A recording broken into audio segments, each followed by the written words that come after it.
Préoccupé par la situation sécuritaire en République démocratique du Congo, dans sa partie orientale, les notables des Lubero, Billy Kambale, a ce mercredi 22 janvier 2025,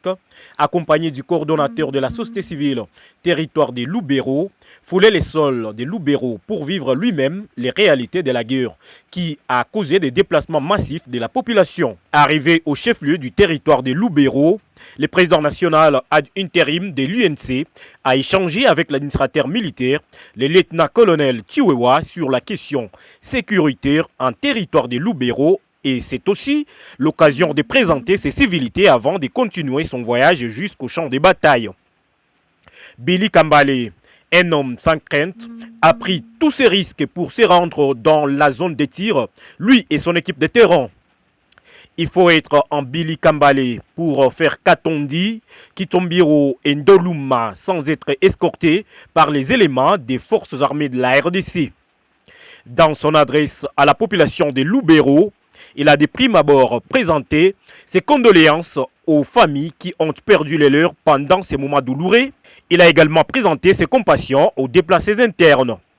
Soucié de ses parents, de ses sœurs et frères, le fils de Lubero a promis de poursuivre ses efforts à travers une série de démarches auprès du chef de l'État, Félix Antoine Tshisekedi Tshilombo, et auprès du président de l'Assemblée nationale pour que la guerre à l'est de la RDC soit une priorité et une urgence. Dans son allocution, Billy Kambale a également appelé à la population de son territoire de ne pas céder aux rumeurs qui sèment la panique et de rester engagé dans l'accompagnement des forces loyalistes qui défendent sans faille l'intégrité du territoire national contre la guerre d'agression rwandaise. Il a insisté également sur la question de vigilance pour ne pas tomber dans le piège de l'ennemi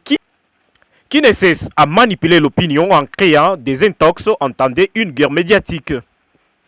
C'est après son message à la population de Kitumbiro, à l'endroit communément appelé Elengi, que le secrétaire général de l'INC de Vital Kamere a visité les centres de santé de référence Kitumbiro et plusieurs autres endroits de la cité pour chuter à la paroisse Sebeka Kitumbiro, où il a échangé plus de 120 minutes avec les pasteurs paroissiales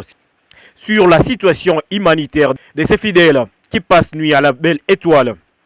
C'est par ici que son Excellence Billy Kambale Tongo Eraston a clôturé sa mission dans les territoires de Lubero.